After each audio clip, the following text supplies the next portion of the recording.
So right at the end of Luke chapter 19, there's a couple of sentences, an intriguing moment that Dr. Luke in his investigations and record just gives a very small amount of time to, and yet there's so much more to it. You just think there's so much more between the lines if you'd actually been there during this event. It says this, sentence 45, when Jesus entered the temple court, he began to drive out those who were selling. It is written, he said to them, my house will be a house of prayer, but you have made it into a den of robbers. What a scene that must have been. I mean, the moral agitation and indignation of Jesus must have been so intense that he as one man is driving out hundreds, potentially even thousands of people. There's just the force of his fury at what they've done to the temple. They've turned it into a trading post, a supermarket, as opposed to a house of prayer and engagement with God. What intrigues me is the quote or quotes that Jesus uses when he speaks. He borrows from two different places in the Old Testament. When it says, it is written, Jesus said to them, my house will be a house of prayer. That's from one location, but you have made it a den of robbers. That's from a different location. The first quote that Jesus uses, my house will be a house of prayer, is from Isaiah. Now Isaiah, his name Isaiah, literally means God to the rescue.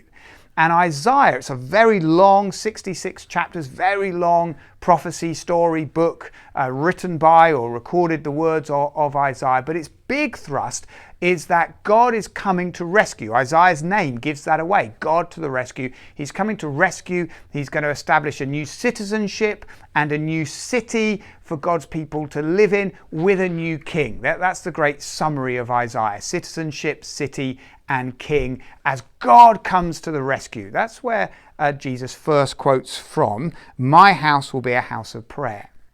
But the second quote, a den of robbers, you have made it into a den of robbers, comes from Jeremiah. And the story of Jeremiah, that's another really big, long book, another prophet like Isaiah, but the story of Jeremiah is a people in exile, a people far away from where they felt God dwelt, far away from their own nation, assimilated and scattered and kind of lost, as far away from God to the rescue as imaginable.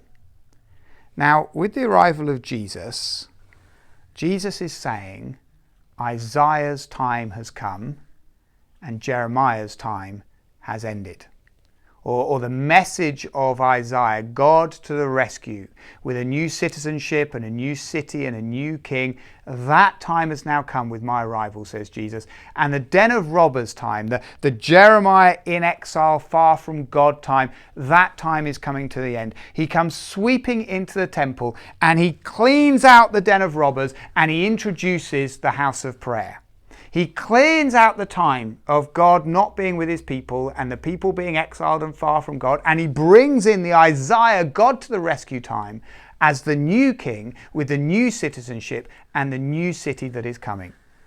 So this tiny little episode of the intensity of Jesus' fury at the temple being misused is laden with more weight simply than his moral indignation at religious misuse. It actually marks a new time, a new era beginning.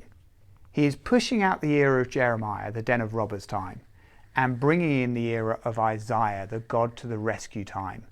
And he is the pivot, Jesus.